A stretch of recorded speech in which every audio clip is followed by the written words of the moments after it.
Hey, my name is Taylor Green. I'm a Salesforce administrator and developer. I live in Atlanta, Georgia. I'm 27 years old.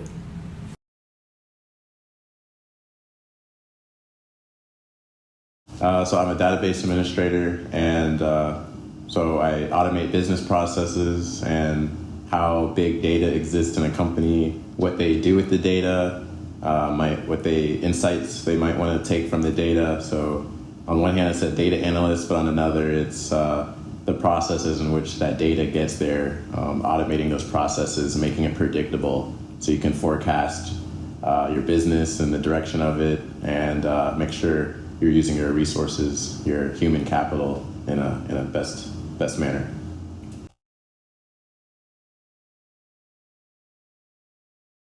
So as a real estate agent, I taught myself during the evenings. I became obsessed with it because I do think it's the future. Human, just like automation, introducing more technology, robots into doing jobs, simple jobs, repetitive tasks. So it felt like the right thing to do. So I just started studying every night and started taking tests for certifications, and now it's just what I do.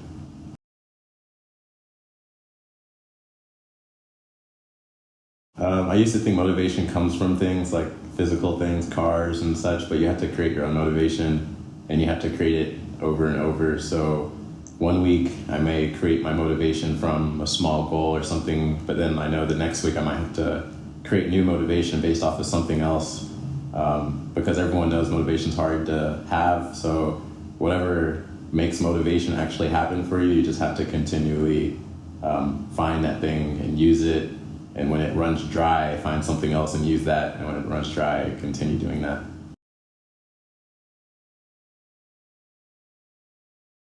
Yeah, all the time.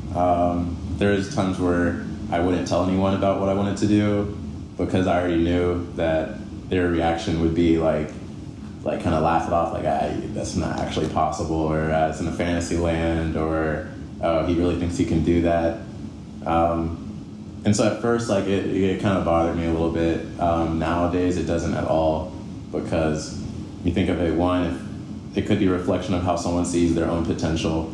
Like, if someone doesn't think that they can do something, but then you tell them that you think you can do it, then their reaction could just be a reflection of them feeling like they can't do it. So shouldn't take it personally. Then the other is that when you look at it statistically, maybe 1% of the people in the US have the kind of, at least like when you think of like money, that kind of success that you would, that'd be talking about. And so it does sound like, oh, the odds are so low. It could also be that people are conditioned to avoid disappointment, or they're trying to protect you. Like, if you try to go for that goal that only 1% of people achieve, you can be disappointed, and they're just trying to protect you. So for all kinds of different reasons, people typically won't support you when you want to come out and say, like, I want to do this, have like a big business and achieve this and that. It's pretty default for them to want to laugh or just not support you.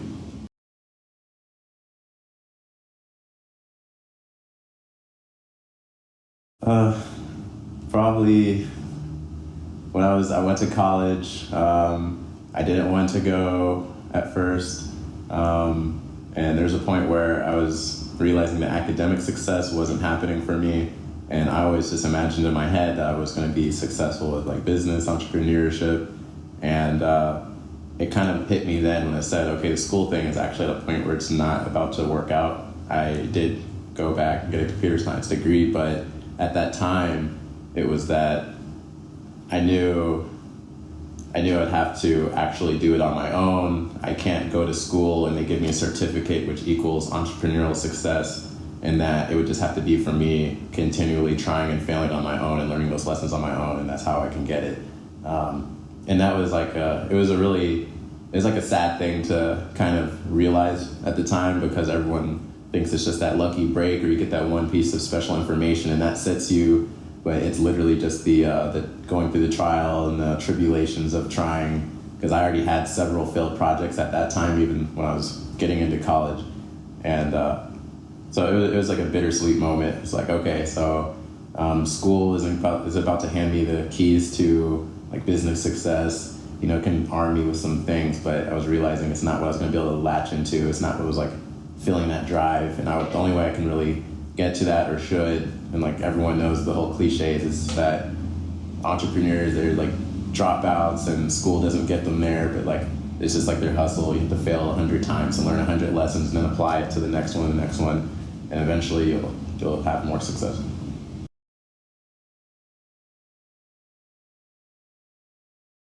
Yeah, so I like this one because I can imagine how challenging it might be for people to put their feet into things. So I'm thinking about my real estate career in specific. So I had been hopped up on self-help books and like motivational books, like Grant Cardone, Tony Robbins, and they're basically saying like, you don't, no one's gonna like hand you a ticket to enter. If you want to enter, you're gonna have to take it under your own power and just enter whatever you're trying to do. So, for instance, I knew when I was fresh out of school, I was looking at just like getting an entry-level job, and I found it was an investment firm, and I was just gonna do like a secretary job there. But I heard like what kind of company they were and how fast they were growing, and like what kind of money that was being made there, and like how fresh it was. And I knew like, okay, so all that really matters here is that I get hired somewhere and then I can just be here. And that's all I have to worry about. I don't have to worry about going X, Y, and Z in the next steps. So entering things, I think just get in there. If I hadn't done that, there's always the one where it's that you just approach where you want to go and offer to work for free. Like if you have the means to, be at your parents or something, because worst is going to happen that you're going to try and you're going to fail, but then you're going to learn that you're just not up to that, but you have to take the shot. So I just continually always talk myself up. Whatever I had to do, even like a little fake it till you make it, just to get my foot into one door, then put it into another one and put into another one. And that's for every single real estate deal, even if I knew the deal couldn't happen. It's just a matter of just put your foot in the door, be confident, and because if you don't, then you're definitely not getting it that way. So.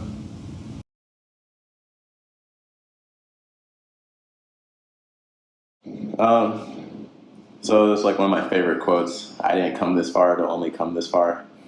So I'll start with that. Once you continue doing things and you go through so many ups and downs, at some point you really feel more invested in yourself.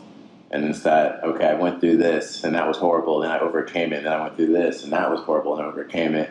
And after a while, when you feel that, it really, it lets the adversity kind of run off a lot easier, because you didn't come this far to come that far. You don't want to throw away all of your past progress, like for what, So I just latched onto old feelings. I know that it's only the future. In the future, there's going to be more adversity, but it's just feeling like you're investing in yourself. Even the bad stuff is still an investment in yourself.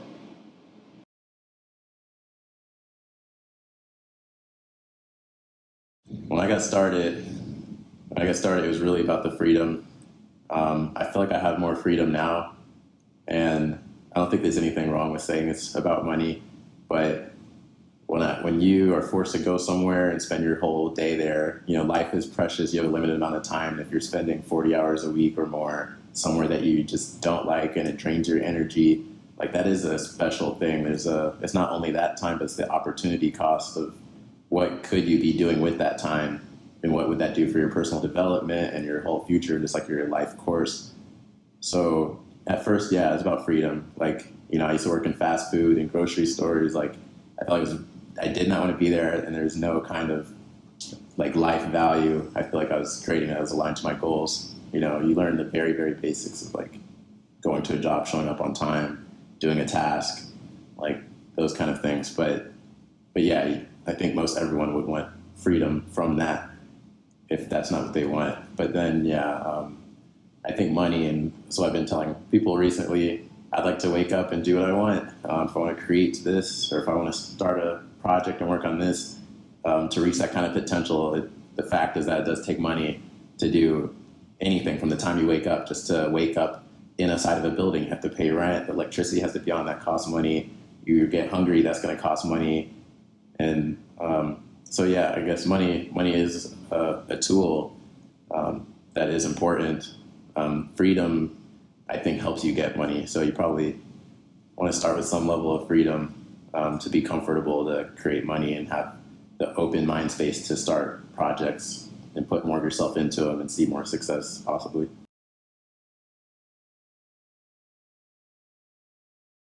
Um, I felt like I started as soon as I could. I can't imagine starting sooner. Um, I think since the dawn of the internet, I was just thinking it made sense that you can connect to people and things, and something about it just kind of told me that everything around no longer, the structure that was around didn't have to exist. I can leapfrog wherever I want. You can just grab information, or you can connect, you can sell, you could I think it's good that I started earlier. I think if I knew more of what it meant and what to expect, I would have definitely changed strategy. But yeah, I started as early as I think I should have.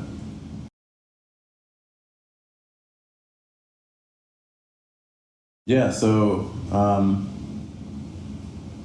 I think mentors are super helpful for me, and it took a while to like realize what they look like in the flesh. A lot of people think of it as you approach someone who's super rich that you never met before, and you beg them to teach you some lessons. But I think a lot of the times you might be around people and you don't realize maybe that they are a mentor until you realize that you're applying a lot of lessons and things that they've told you. So I've had passive mentors like that, like past bosses, where they have their own like success, right? And at the time, I'm in my own world, so maybe I wasn't thinking of them in that way. But when you look back and see that you're applying a lot of things and a lot of things make sense, it could even be like a parent where they tell you like a whole bunch of advice your whole life, but then 10 years later you start realizing like, oh, that's actually really wise, or oh, this is helping me. So in that way, I feel like I've had mentors like mostly just past bosses, people I've worked with. Even there are people my age that I've worked with, and there are people younger than me that I've met, and I didn't realize at the time really that they were like mentors. But then I think back and I'm like, wow, okay, this makes a lot more sense. And this, you just want the nuggets from these people. No one's really gonna sit down and show you A to Z exactly how to get where you need to go. That would be typically how I always thought of a mentor, but I think mentors could also be in like a passive form and just as effective.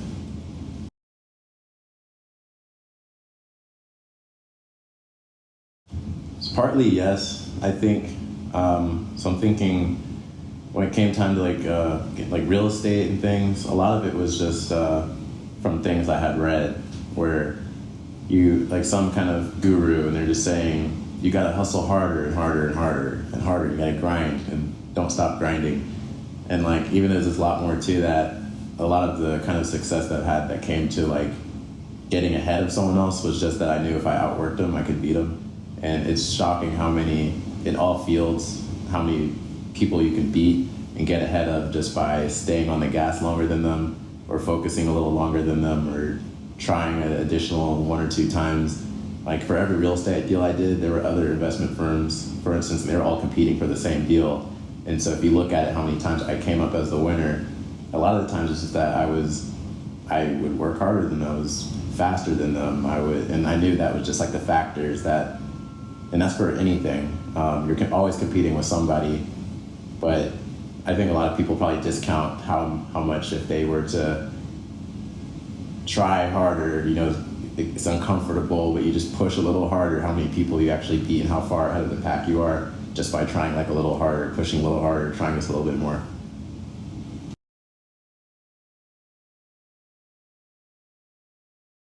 No, so I've always liked having a job, even when I didn't like having a job, just because one, you can fund your projects. All the countless money I've dumped into projects in the past that may not have worked out, that was all from having a job, and I wouldn't have been able to make those attempts and even learn those lessons, fail and learn those lessons without having a job. Sometimes I wished I had my whole day wide open just to work on one thing, and maybe, yeah, that would help. And yeah, maybe it would, but I feel like it's a give and a take. It's a double-edged sword. I mean, again, you need money. If you don't have a successful project, you need money. So there's nothing wrong with the job.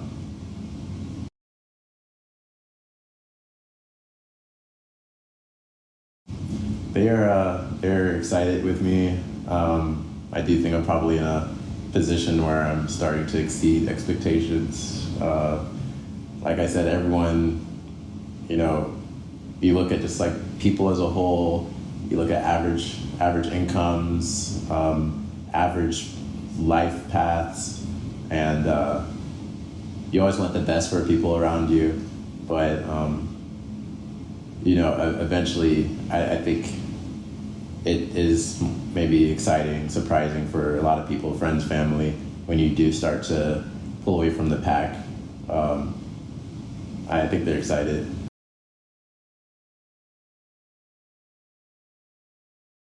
Yeah, so this would be just like getting into Salesforce how I did, which was a great opportunity, or doing anything that takes any kind of effort.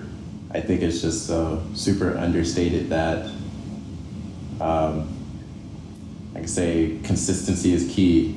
And just learning, just the ability to like know inside of yourself that you can just pick up anything that you want, and you should just stay at it. I mean, it sounds like the typical like cliche advice, but you stay at it, and then if you fail, statistically speaking, you'll probably fail. Most entrepreneurs do, but then you learn something, and then you have to brush yourself off because you're gonna feel hurt, and then you do it again, and then you have 2 lessons now, and then you're gonna brush yourself off, and then I have 3 lessons, and then these things accumulate, and you really do start to feel like you can try harder things and bigger things, because you start with a lemonade stand, but one day you're gonna wanna have a lemonade company, and you can't just start the lemonade company. You do have to start with a lemonade stand. And you might want to start with a lemonade factory, but you gotta start the lemonade stand, and if it fails, you gotta have 10 lemonade stands, and it's like, you just gotta jump into the process and experience how much it could suck and learn those lessons, because otherwise you just have to hope that you get lucky, but there's no way around learning the lessons and putting in the work, going through the failures. You just can't skip the hard stuff. You have to just get in there, know it's going to be hard, set your expectations, know it's going to have a lot of failures involved, and then stick to it with all of that in mind. But there's no way around the work and the rough stuff.